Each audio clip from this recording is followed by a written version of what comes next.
L'importance de cette COP21 est particulièrement liée au fait que pendant les 20 dernières années, on a comme l'impression que toutes les conférences des partis se sont soldées par des échecs. Et à l'avant-dernière conférence des partis, les partis se sont engagés à avoir un accord contraignant qui implique toutes les parties courant de l'année 2015 au plus tard. C'est très important pour la communauté internationale d'avoir un cadre dans lequel on va pouvoir réguler les activités humaines, les modes de production, de consommation, pour que les effets qu'on recherche en termes de réduction des gaz à effet de serre puissent s'obtenir pour que la vie sur Terre puisse demeurer dans les limites de ce qui est raisonnable et acceptable.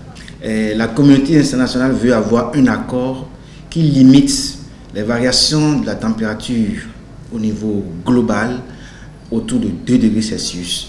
Il ne faut pas que la variation de la température, la moyenne de la température au niveau du globe ne dépasse pas 2 degrés Celsius, parce que avec une variation qui est dans la limite inférieure jusqu'à 2 degrés Celsius, on peut encore prévoir les conséquences drastiques ou dramatiques du changement climatique sur notre vie, sur notre façon de produire et de consommer.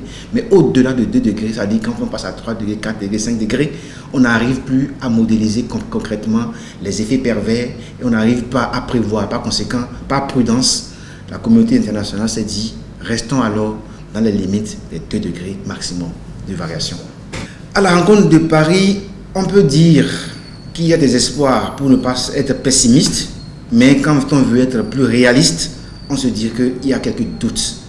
Il y a des espoirs parce que c'est la première fois que la Chine prend l'engagement de faire quelque chose vraiment pour le climat.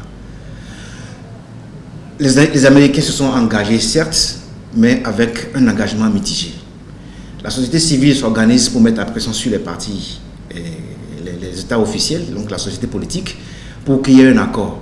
Mais est-ce qu'on va réussir vraiment à avoir un accord contraignant signé par toutes les parties? C'est là tout l'enjeu.